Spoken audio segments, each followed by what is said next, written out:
दयालु मोरी लागी लगन मत छोड़ना, लागी लगन मत छोड़ना, लागी लगन मत छोड़ना, प्यारे लागी लगन मत छोड़ना, दयालु मोरी लागी लगन मत छोड़ना, दयालु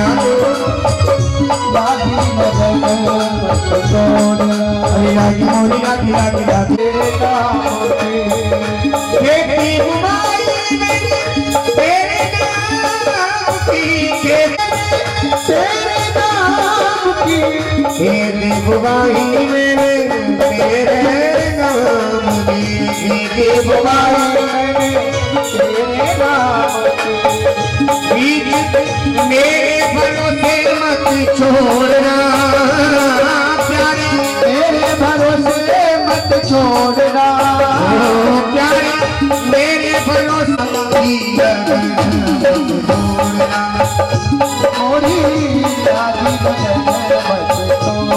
मोरी लागी मोरी लागी लागी लागी मोरी लागी लागी मोरी लागी लागी लागी मोरी लागी लागी लगन मत तोड़ना, हो प्यारे लागी लगन मत तोड़ना, दयालु मोरी लागी लगन मत तोड़ना, नदिया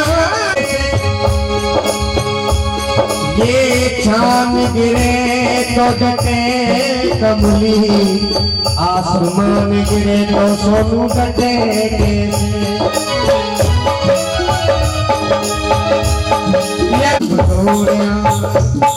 हरी मोरी लागी बहाते चलो, गंगा बहाते चलो, हरी रस्ते में आए दुखी, रस्ते में आए दुखी, उसको गले से लगाते चलो, उसको गले से लगाते चलो, प्रेम की गंगा बहाते चलो,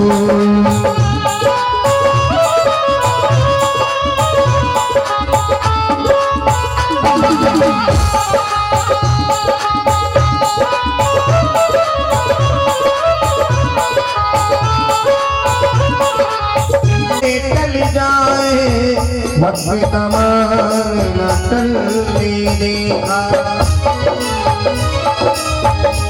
इनकी केवल कृपा दृष्टि से सकल विश्व को पलते देखा, उनको पल करीबे कुंजों में पथ पर चलते देखा,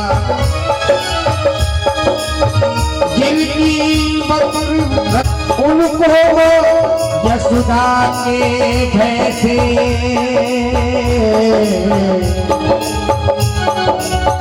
मोरी लागी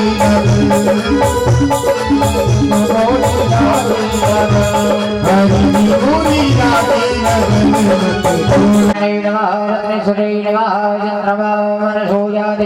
आरती कुंवरी कन्हैया धरी धरी मुरली बजैया की, आरती कुंवरी कन्हैया की, बोलिए आरती कुंवरी कन्हैया की, कृष्ण तुम मथुरा गंगियो, नंद घर मंगलाचारी कियो, कृष्ण तुम मथुरा गंगियो, नंद घर मंगलाचारी यशोदा दूध खिलैया आरती कृष्ण कन्हैया की ताली से घर घर मुरली बजैया की आरती कुंवर कन्हैया कृष्ण तुम यशोदा के भैया श्याम बलराम के भैया कृष्ण तुम यशोदा के भैया श्याम बलराम के भैया बन बन गावे जरैया कुंवर कन्हैया किया घर घर मुरली बजैया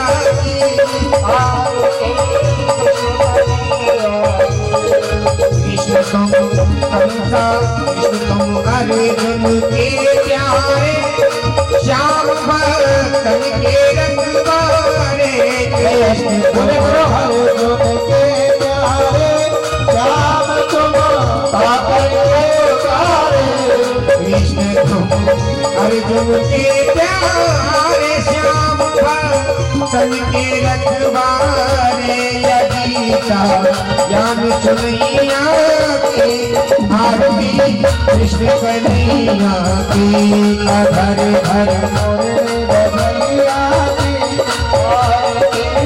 कृष्ण कन्हैया कृष्ण तुम कंसा सुरवारो श्याम तुम भूमि भारिता कृष्ण तुम कंसा सुरवारो श्याम कृष्ण तुम कंसा सुरवारो श्याम तुम भूमि भारिता कालिया नाग मैया आरती कुंवर कन्हैया की बोलिए घर घर मुरली बजैया की आरती कृष्ण कन्हैया आरती लिखते कृष्णानंद की मन में होता अतियानंद की मन में होता अतियानंद आरती गाते कृष्णानंद की मन में होता अतियानंद बिने वीर सुनैया की आरती कुंवर कन्हैया की बोलिए घर घर आरती कृष्ण कन्हैया पूरे गौरम करुणावतारम संसारे सारम भुजगेन्द्रहारम सदा वशंकं हृदयानन्दं भवानी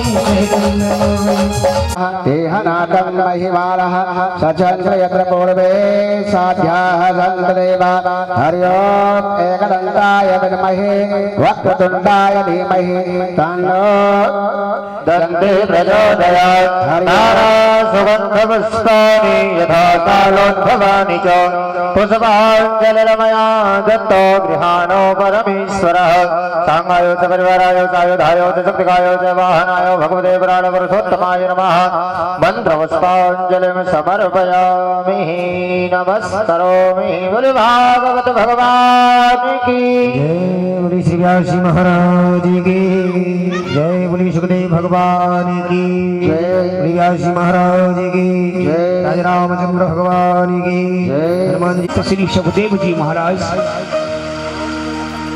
निवृत्ति परायण महाराज परीक्षित जी को अमृत कथा का पान करा रहे हैं।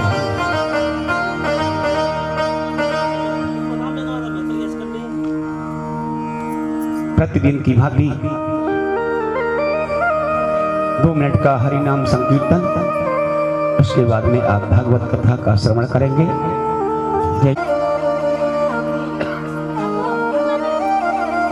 हमने आपको भगवान का जो प्रथम विवाह था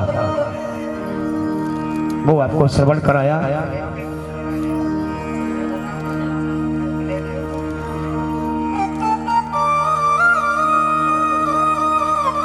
सभी जितने भी द्वारकावासी थे इस विषय में चर्चा करने लगे। देखो हमारे श्री कृष्ण भगवान का जो चरित्र है वो कितना सुंदर है। हर भक्त की रक्षा करते हैं, जैसा जिसका भाव है वो उसको पूर्ण करते हैं। सुखदेव जी कहने लगे कि हे राजन, अब मैं आपको अन्य राजाओं की कथाओं का वर्णन सुनाता हूँ।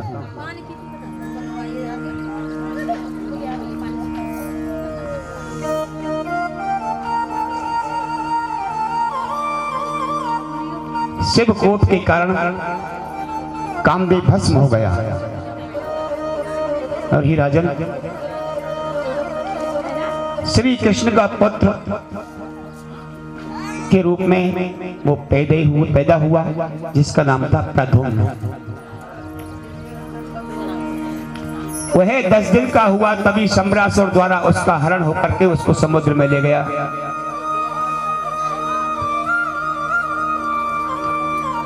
और समुद्र में उसको फेंक दिया गया। उसको एक मत्स्य निगल गया, लेकिन एक जो मछली पकड़ने वाला होता है वो वहां गया और वो मछली उसके जाल में आ गई। अब मछली बहुत भारी थी, उसने सोचा इसको चीरा जाए। जैसे ही उसको चीरा तो उसमें से वो बालक निकला।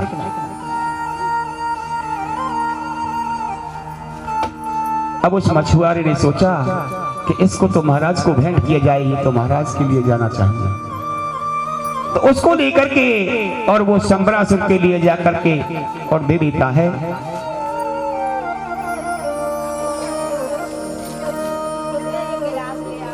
सम्रासुर के यहाँ एक मायावती नाम की एक उनकी दासी रहती थी। वह पुत्र उसने ले लिया कि हे प्रभु, हे राजन, मैं इसकी रखवाली करूंगी, मैं इसका पालन करूंगी। वो दे दिया। सुखदेव जी कहने लगे, हे राजन, वो कौन थी ये आपके बारे में मैं बताता हूं। कि साचा काम में पत्नी, कि साचा काम से में पत्नी, रतिर नाम यशस्वनी,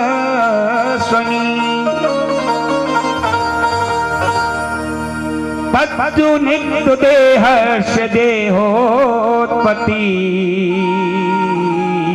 प्रति शनि। हे राजन,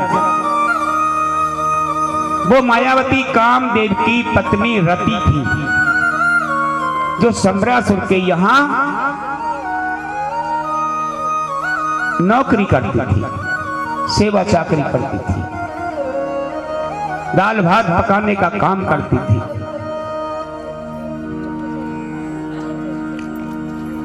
इधर जब वो बालक को खिला रही थी तो देव ऋषि नारद जी आ गए।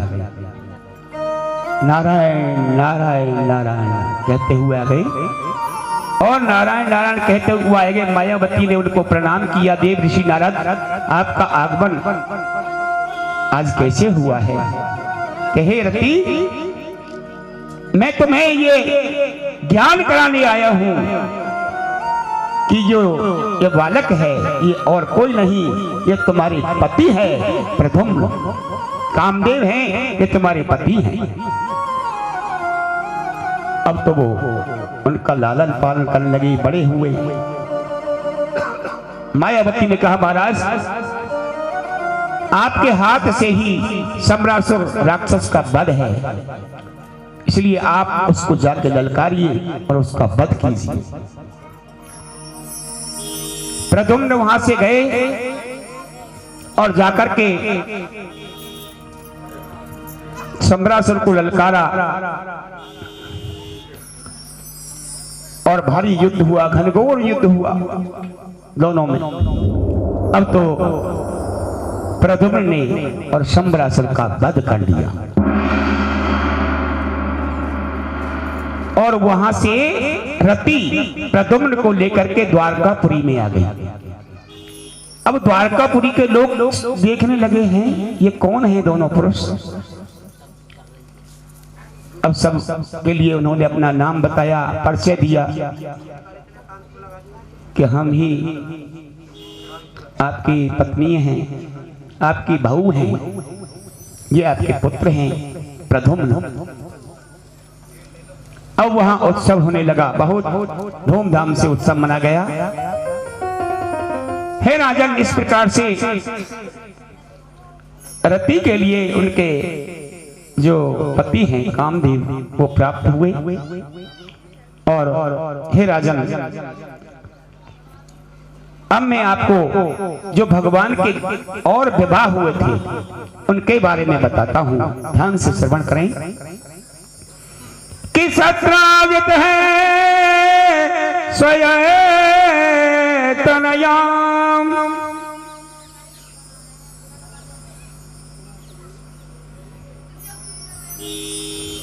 कि सत्राजित है स्वतनयाम कृष्णाय कृतिकिल विषः शमंतके न मनोमणिनो में स्वयं मुग्धं दंतवा। हे राजन, सत्राजित द्वारा भगवान का अपराध होने से उन्होंने भी अपनी पुत्री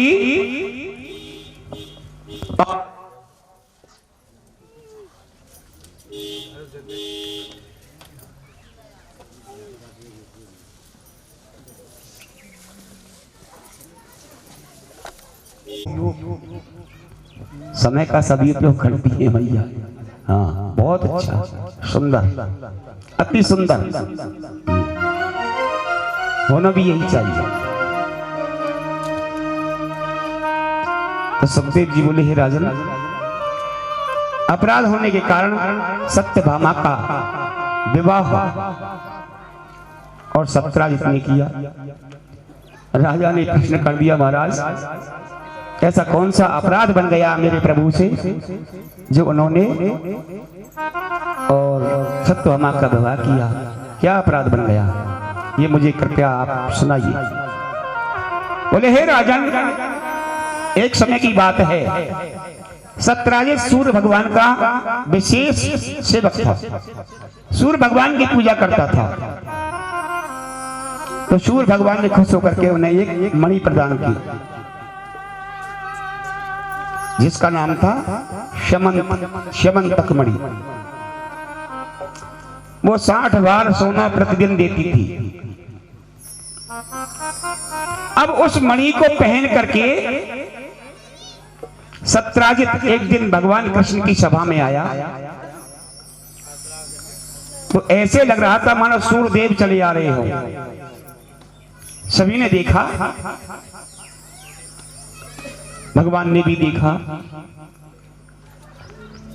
अब वो जब वहां से चला गया तो भगवान उसके पास गए और बोले, हे भैया सत्राजित, इस मणि को आप खजाने में जमा करा दो।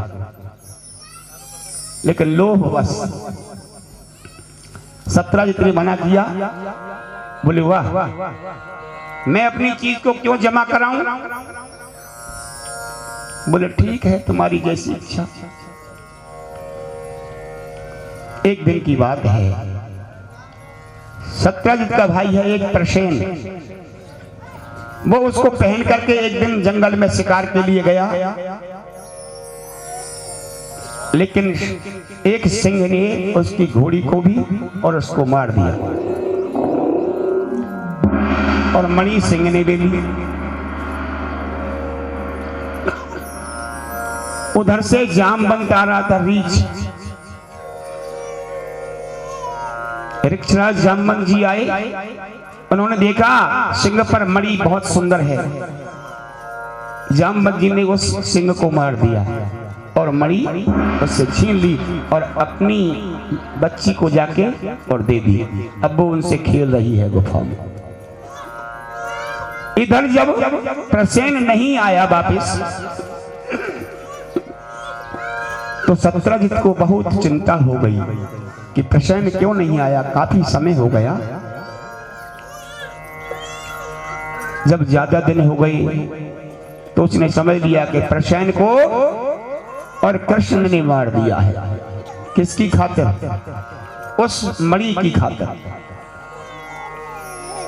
तो भगवान कृष्ण को झूठा कलंक लगा दिया।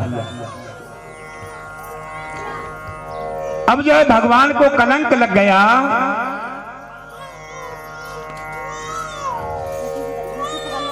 तो भगवान सोचने लगे कि इस कलंक को मिटाना चाहिए।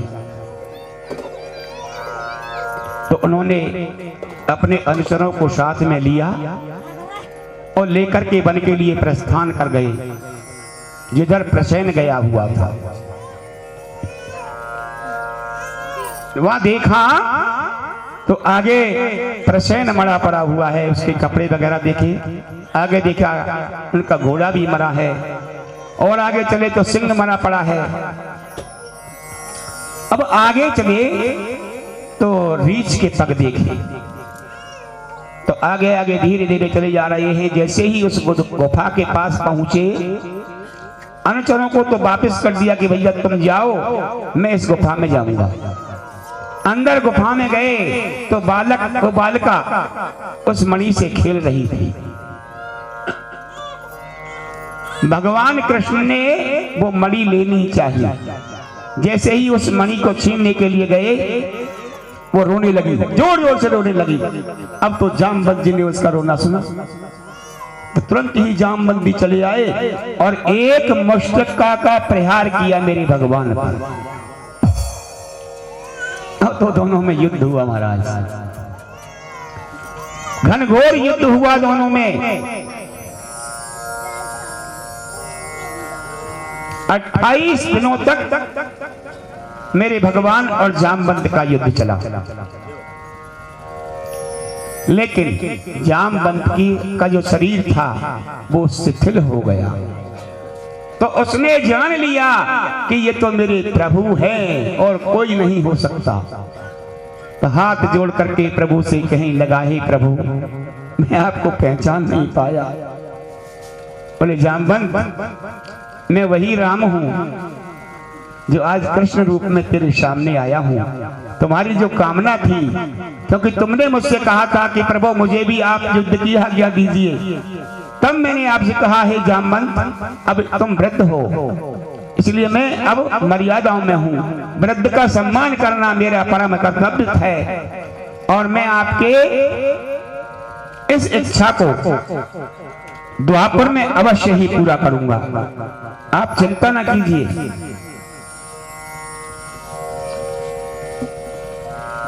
बोले प्रभु मैं ऐसे नहीं मानूंगा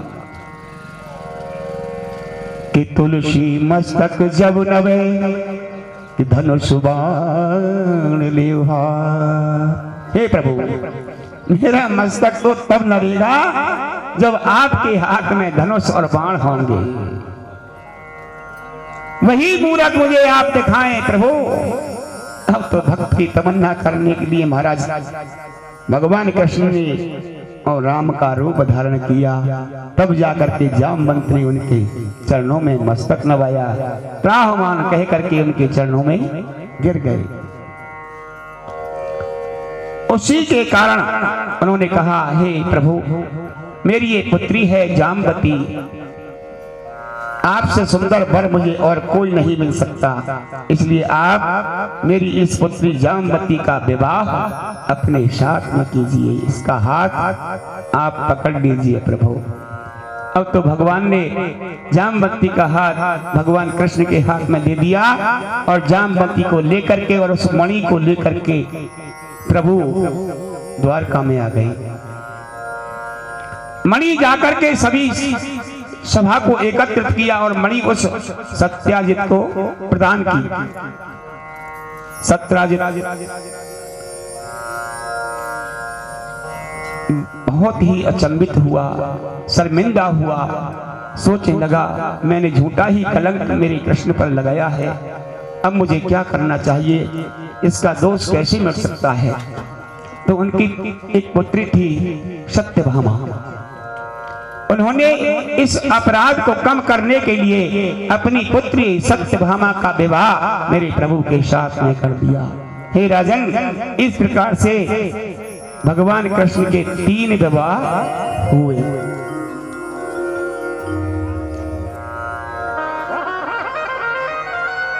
सुखदेव जी कहने लगे कि हे राजन,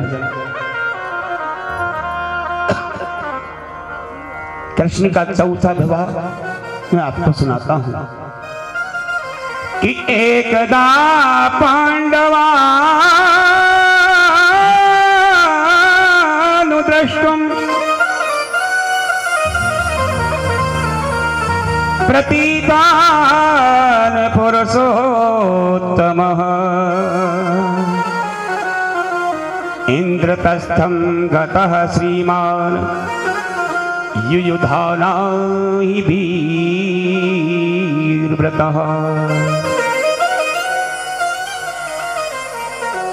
हे राजन, एक समय की बात है, अर्जुन यमुना तट पर बैठे हैं। तभी वहां घूमती हुई एक कन्या को उन्होंने देखा।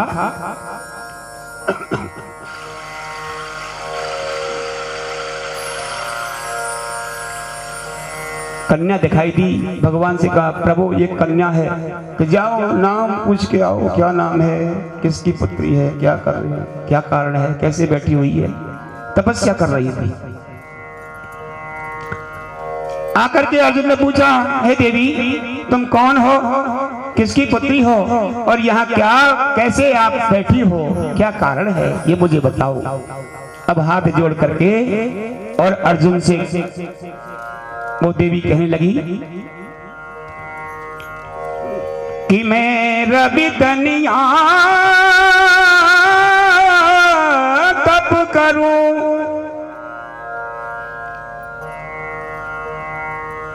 कि मैं रवि तनया तप करूं, कालिंदी मम नाम, कि अभिलाषा यह पति मिले, हरि पूर्ण काम।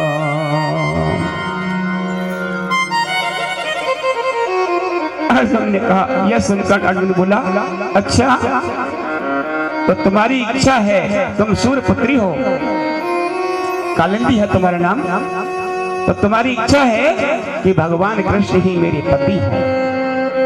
अच्छा ठीक है। भगवान से कहा, हे भगवान, सूर्य की पुत्री है, कालिंदी नाम है, वो तो आपको पाने के लिए तपस्या कर रही है, प्रभु उसको संभालो। बोले अर्जुन, ठीक है, तू कहता है तो चलो। कालिंदी को साथ में लिया है और कालिंदी को लेकर के मेरे प्रभु अपने घर आए और आकर के उनके साथ में विवाह भी किया। हे राजन, श्री कृष्ण की बुआ है राजा देवी मित्रविंदा नाम की कन्या, स्वयंवर में श्री कृष्ण को वर्ण करने के लिए तत्पर हुई। तभी उनके जो भाई हैं ना, बिंद और अनुबिंद, उन्होंने रोका, लेकिन भगवान ने उस कन्या का बलपूर्वक हरण करके लिया। कितने विवाह हो गए? 5 हो गए ना, 5 विवाह हो गए भगवान के। किसी को बलपूर्वक लाए, किसी को राजी राजी लाए, विवाह सब ऐसा ही किया है भगवान कृष्ण ने। अब बताएंगे आगे क्यों ऐसे किए, ठीक है ना। हाँ। और हे परीक्षित, कौशलेश नागनिजित अत्यंत धार्मिक राजा था। उसके सत्या नाम की एक कन्या थी, उसे नागनिजती भी कहते थे। क्या कहते थे? नागनिजती।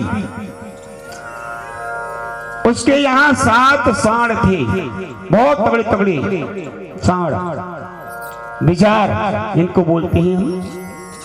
तो उसकी प्रतिज्ञा थी कि एक बार में कोई इन 7 साणों को नथ देगा, कब्जे में कर लेगा, वो उस अपनी पुत्री का विवाह उसके साथ में ही करेंगे। तो हे राजन, किसी ने उनको बस में नहीं किया। ये बात मेरे भगवान को मालूम पड़ी। अब भगवान तो भक्त की रक्षा के लिए जाते ही हैं भाई। उन्होंने सोचा नागन जितनी मुझे चाहती है, मेरा तप कर रही है, मुझे ही चलना चाहिए। भगवान गए, भगवान का स्वागत हुआ। नागनजित बोला, महाराज मेरे लिए क्या आज्ञा है, आप बताइए। बोले, हे राजन, हमारी इच्छा यहाँ आने की थी तो नहीं, लेकिन हमें तो भक्ति खींच के लाती है। हम तो भक्ति के बस में हैं। जहाँ भक्ति होती है वही हम चले जाते हैं। और तेरी जो पुत्री है वो भक्ति रूपा है, इसलिए उसकी के खातिर हम आए हैं। बोलो क्या आज्ञा है कि महाराज मेरी जो प्रतिज्ञा है आप उसको पूरा कीजिए। संगम म्यूजिक क्लास में आपका स्वागत है। तो भगवान ने उन 7 साणों को एक ही साथ में और बस में कर लिया। यहाँ कोमलगा सुधगा दोनों बस में कर लिया। अब तो प्रसन्न चित्त होकर के राजा ने अपनी कन्या का विवाह मेरे भगवान के साथ में कर दिया। हे राजन, इस तरह से भगवान के 6 विवाह हो गए।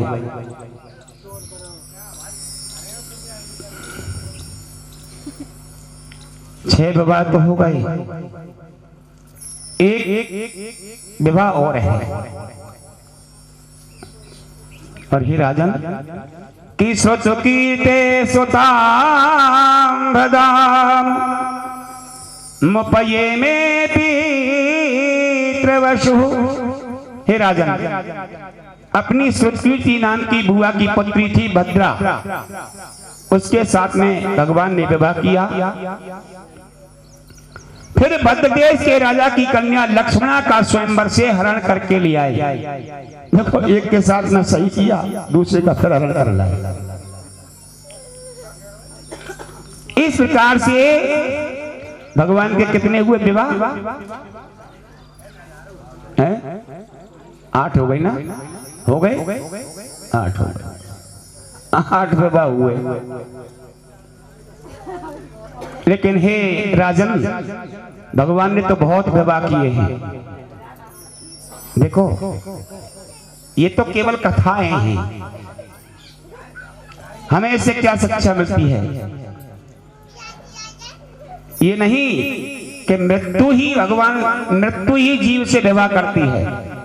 मृत्यु तो करती है बाद में, लेकिन पहले मेरे भगवान सबसे विवाह करते हैं। हम सबसे विवाह मेरे प्रभु करते हैं। अच्छा, जो विवाह करता है किसी के साथ में, मान के चलो तुम्हारे पति देव हैं और तुम्हारे साथ में विवाह किया, तो बोलो वो तुम्हारी पूर्ति करेंगे कि नहीं करेंगे? भाई हर काम की है ना, खाना भी, आटा भी लाएंगे, दाल भी लाएंगे, सब्जी भी लाएंगे, इत्यादि जो भी सामग्रियां हैं सांसारिक सभी इकट्ठी होंगी। ऐसे ही मेरे प्रभु हैं, सब जीवों पर कृपा करते हैं। सबसे मेरे प्रभु ने विवाह किया है। ये नहीं कि कालिंदी से, नागनजी से, भद्रा से या सत्यभामा से ही विवाह किया होगा, लेकिन भगवान ने तो सारे जीवों से विवाह किया है और सभी जीवों का पालन मेरे प्रभु ही करते हैं। यही इस कथा का रहस्य है। तो हमने समझना चाहिए, तभी तो गोपियों ने भगवान को अपना पति माना। बोलो माना कि नहीं माना? सांसारिक पति को छोड़ करके हे प्रभु, हम तो आपके पास आए हैं, आप हमें स्वीकार कीजिए। तो ऐसे ही आप भी भगवान के समक्ष बैठ जाओ कि हे प्रभु, आप तो पतियों के भी पति हो, हमारे दुखों को दूर कीजिए। ऐसी प्रार्थना करनी चाहिए, जिससे आपके पति की लंबी आयु बढ़े, गृहस्थ का जीवन सुचारू रूप से चल सके। यही शिक्षा हमें इस चरित्र से मिलती है। तो हे राजन, कि यथा तो भगवता भौमौ येन चाए स्त्रिया निरित्वा बहव विक्रमं सारं ध्रुवम्। हे राजन, हजारों स्त्रियों को रोके रखने वाला भौमासुर, उसने बहुत सी स्त्रियों को अपने कैद खाने में बंदी कर रखा था। उसकी ये शर्त थी, जब तक 108 नहीं होती तब तक मैं विवाह नहीं रचाऊंगा। अब 100 तो हो गई, अब 8 की जरूरत थी। लेकिन भगवान को मालूम पड़ा कि इंद्रेण है बंधुना हता अहमराधिष्ठानेन ज्ञापिते भौमोचेष्टतम। हे राजन, इंद्र ने आकर के भगवान से विनती की कि महाराज, भौमासुर वरुण का छत्र ले गया है और मेरी माता के कुंडलों को ले गया है। आप कृपा करके उन्हें लाके हमें प्रदान कर।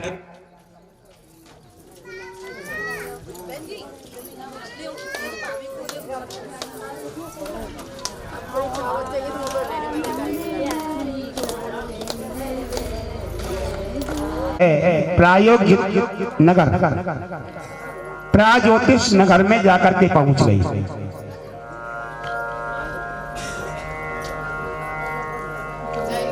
मुरदैत वहां का रक्षक था, उसके साथ में भगवान ने युद्ध किया, उसको मार दिया।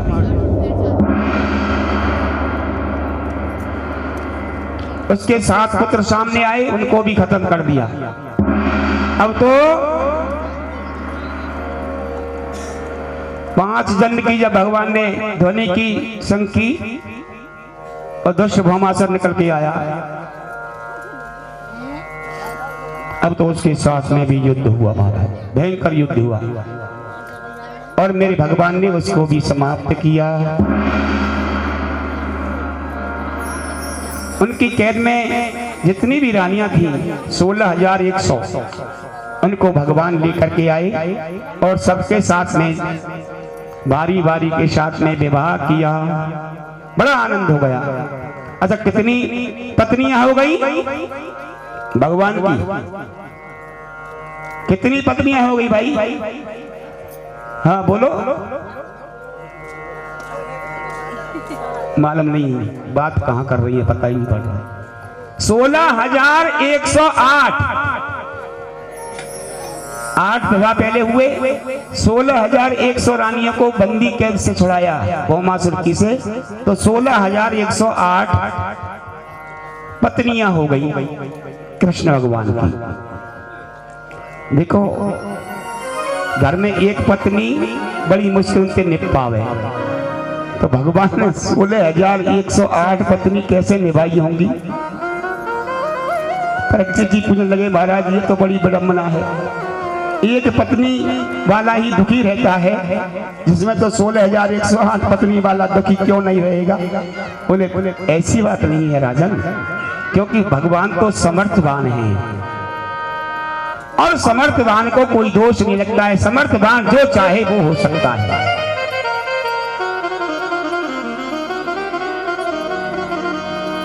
हे राजन, इधर भगवान एक बार रुक्मणी के साथ में बैठे हुए हैं। रुक्मणी से बोले, हे रुक्मणी, मेरे इतने विवाह हो गए,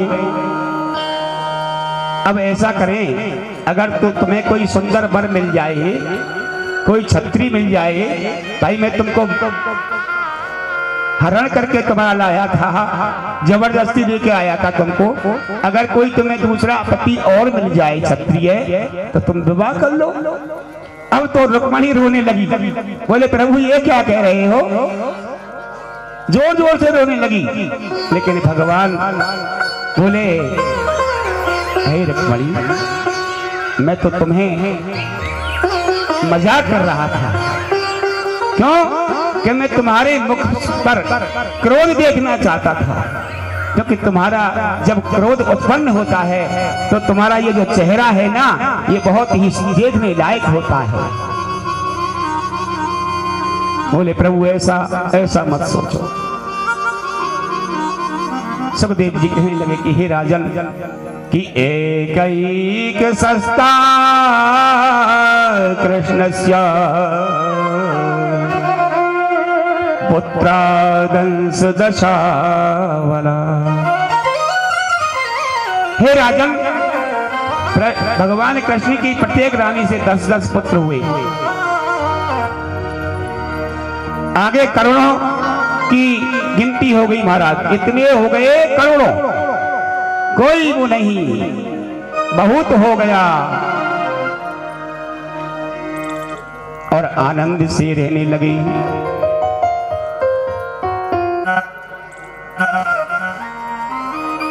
देखो, कभी कभी भगवान भी बहाना बना देते हैं।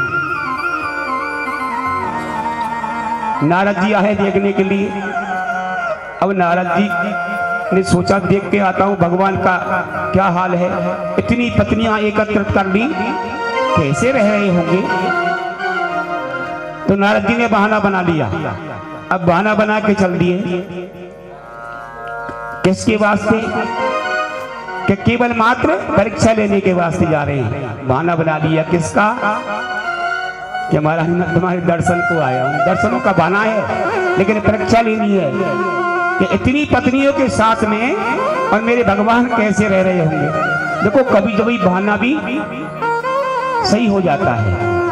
एक बार क्या हुआ, एक संत आए एक गृहस्थी के घर भोजन के लिए।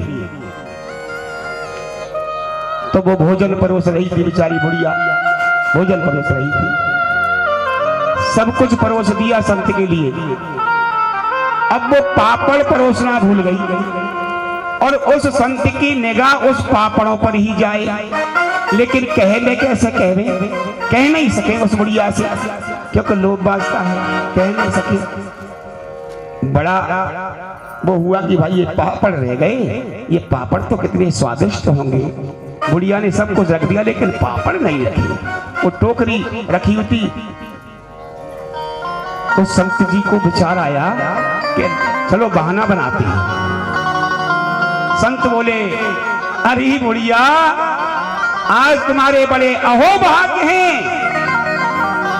जो आज हमारे दर्शन तुमको हो गए और हमको तुम्हारे दर्शन हो गए। अरे बाबा, तुम ये क्या कहते हो? कि हाँ, मैं सत्य कह रहा हूं। आज रास्ते में इतना लंबा सांप मिला था। देखो, वो तो तुम्हारी पापड़ की टोकरी रखी है ना, इतना लंबा सांप मिला था। अब बढ़िया मां सोचने लगा, अरे महाराज, पापड़ को तो मैं भूल ही गई। तो कभी कभी बहाने से भी काम चल जाता है। लेकिन ध्यान कर लेना, अगर सत्यता नहीं है, ये तो सत्यता का प्रतीक है कि बहाने से काम चल जाता है। क्योंकि सत्य था, वो पापड़ रखे हुए थे सामने। और अगर सत्यता बात में नहीं है, बातों में सत्यता नहीं है, कपटता है, तो बहाने भी नहीं चलते हैं। एक गृहस्थी के यहाँ उसका जमाई रहता था। अब वो काफी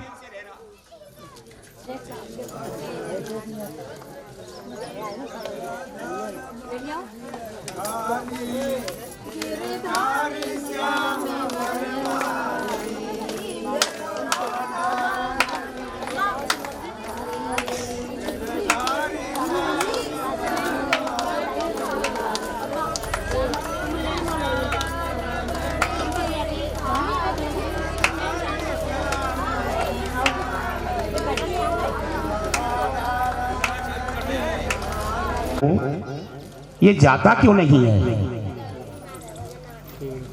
ससुराल बिना 2-4, हाँ 2-4 दिन ही अच्छी लगती है ससुराल। ये मेहमान जाता ही नहीं है। अब भगवान, अब उनकी सास बोली पतिदेव से, देखो जी, ऐसे नहीं जाएगा, ये कुछ बहाना बनाते हैं। बोले क्या बहाना बनाओगी? बोले ऐसा बहाना बनाते हैं जो यहाँ से चला जाए। हाँ तो बनाओ, क्या बनाओ? बोले ऐसा है, तुम मुझको झूठ मूठ मारो और मैं झूठ मूठ रोने लगूंगी, तब तुम पूछ लो भाई, तब मैं कहूंगी तुमसे कि आज तुम्हें मैं खाना नहीं खिलाऊंगी, तब तुम कहना भाग्यवान मत खिला, और ऐसे कहना कि आज जो खाएगा वो गधा बनेगा, ऐसे और कह देना। बोलो ठीक है।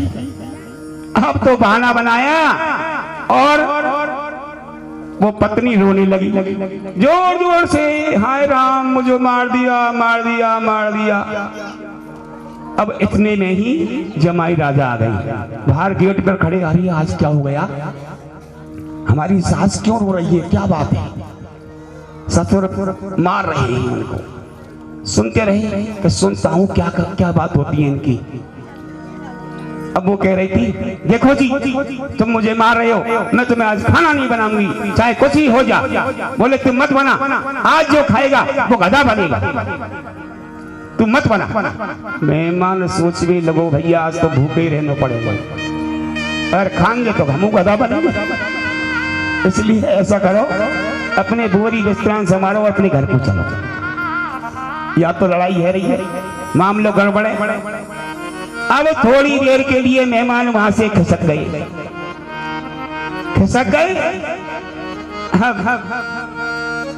पतिदेव बोले, अरे भगवान काहे को रो रही है, मेहमान तो गया। अरे चुप पड़ जा, अरे मैं तो झूठ मूठ रो रही हूँ, मैं तो चुप पड़ गई कि मेहमान गया कि गया। अच्छा हाँ। अब मेहमान तो और भी ज्यादा उनसे भी चालाक। थोड़ी देर में मेहमान वापस आ गया। अब वो कह रही थी कि देखो जी मैं तो झूठ मूठ रो रही और तुम झूठ मूठ तो पीट रहे। मेहमान आज कह लो तो हम कौन से सही गए, हम झूठ मूठ ही तो गए। तो कभी कभी बहाने से भी काम नहीं बनता। क्यों? कि अगर बात में सत्यता है तो बहाना चल जाता है, काम बन जाएगा। अगर बात में झूठता है तो बहाना काम नहीं करेगा। आज नारद जी वहां गए और हर भगवान कृष्ण की जितनी पत्नियां हैं सबके घर गए तो सबको भगवान वहां बैठे मिले और सभी जगह भगवान का चरण वंदन हुआ, आदर सत्कार हुआ। कहने लगे प्रभु आपकी माया बड़ी विचित्र है, आपकी माया को अपार कोई पा नहीं सकता। हे राजन, इस प्रकार से आज नारद जी ने भी ऐसे ही लीला की और भगवान के दर्शन हुए। हे राजन, अब मैं आपको बाणासुर की पुत्री है एक, जिसका नाम है मूसा, उसके साथ में अनिरुद्ध का विवाह हुआ।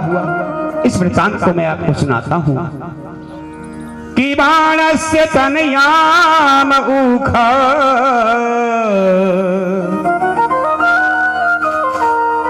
मुपेयमे यदोत्तमः कि तत्र युद्धं घोरम हरिशंकर्यो महतः। हे राजा, बाणासुर की पुत्री है उषा, उसके साथ में अनिरुद्ध का विवाह हुआ। एक समय की बात है, उषा सो रही थी और स्वप्न में उन्हें अनिरुद्ध के दर्शन हुए। जैसे ही स्वप्न अवस्था खुली तो वो व्याकुल हो गई और उसकी एक दासी है चित्रलेखा, उस चित्रलेखा को बुला करके कहने लगी, अरे चित्रलेखा सुनो कि लखो स्वप्न में श्रेष्ठ नर कि सुंदर रूप निधान, तरुण पदम द्रग बाहु दृढ़, अधीरन पे मुस्कान।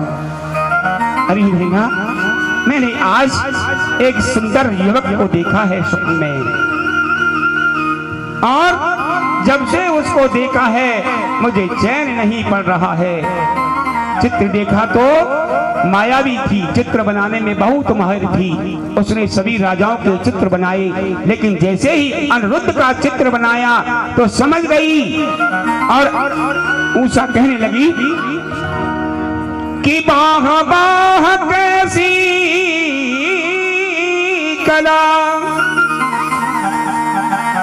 की सूरत मूरत भाव्य, और इसी तरुणोचित चोर को और ले आना कर्तव्य। अरे चित्र लेखा, इसी चित्र चोर ने मेरा चित्र का हरण किया है, यही मुझे स्वप्न में दिखा है, इसलिए तू इसको कैसे भी ला, ये मेरी आज्ञा है। अब वो माया तो जानती ही थी,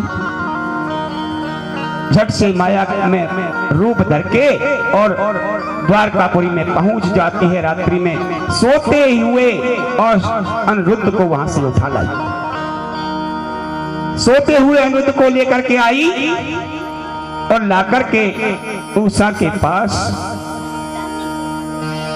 और उनके पलंग पर बिठा दिया। अब तो उषा बड़ी प्रसन्न हुई।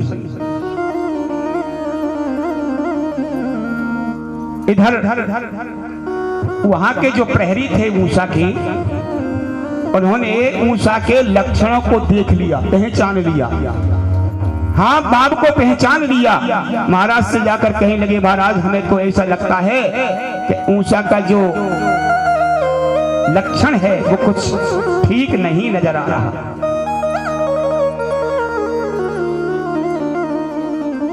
बाणासुर अपनी पुत्री के पास आया और जब अनिरुद्ध को वहां देखा तो गुस्से में भर गया।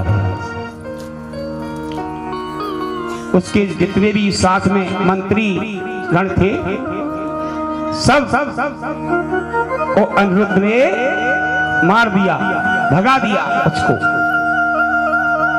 लेकिन ज्यादा समय तक जब युद्ध चला तो अनिरुद्ध को बंदी बना लिया गया और उनको कैद में डाल दिया। उषा व्याकुल हो गई, हाथ जोड़ रही थी उषा, हे पिताजी, मैंने इनको पति रूप में माना है, आप इनको छोड़ दीजिए, मैं हाथ जोड़ करके आपसे विनती करती हूँ। लेकिन जब अनिरुद्ध द्वारकापुरी नहीं पहुंचे तो नारद जी द्वारा समाचार मिला कि अनिरुद्ध बाणासुर की कैद में बंद है। नारद जी ने भगवान कृष्ण से जाकर कह दिया कि अपश्यताम च अनिरुद्धम तंदु बंधुनाम च भारतः चत्वारो वार्षिका मासा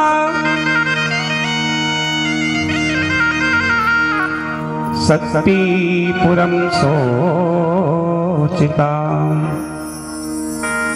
4 माह हो गए उनको वहां, अनिरुद्ध जी को कारागार में। भगवान कृष्ण को मालूम पड़ा तो वो सेना लेकर के और बाणासुर की नगरी पर आक्रमण कर दिया। इधर बाणासुर के जो गुरु थे वो कौन थे? भगवान शिव। अब उधर शिव भी अपनी सेना लेकर के आ गए अपने चेला की रक्षा करने के लिए। अब दोनों में युद्ध हुआ, शिव और भगवान कृष्ण में युद्ध होने लगा। भगवान कृष्ण सोचने लगे, हे प्रभु, मेरे सामने से हट जाओ, लेकिन नहीं हट रहे हैं।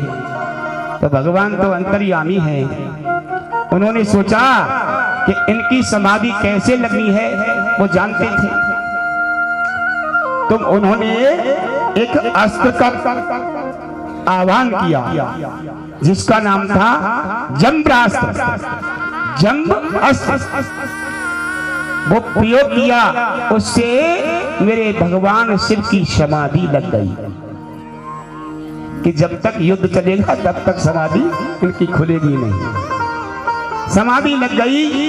अब तो युद्ध हुआ, सारी सेना को संहार हो गया महाराज। भगवान कृष्ण में और बाणासुर में जब घनघोर युद्ध हो रहा था तो बाणासुर की माता थी एक जिसका नाम था कोटरा। अब वो अपने केसों को खोल करके, क्योंकि उसने सोच लिया कि भगवान कृष्ण इस मेरे पुत्र को मार डालेंगे, इसलिए मुझे क्या उपाय करना चाहिए। तो उसने अपने केस खोल लिए और नग्न हो गई बिल्कुल, और नग्ना अवस्था में भगवान के सामने आके खड़ी हो गई। अब जैसे ही भगवान ने देखा ओहो ये नग्न होके आई है, उन्होंने तुरंत ही अपना मुंह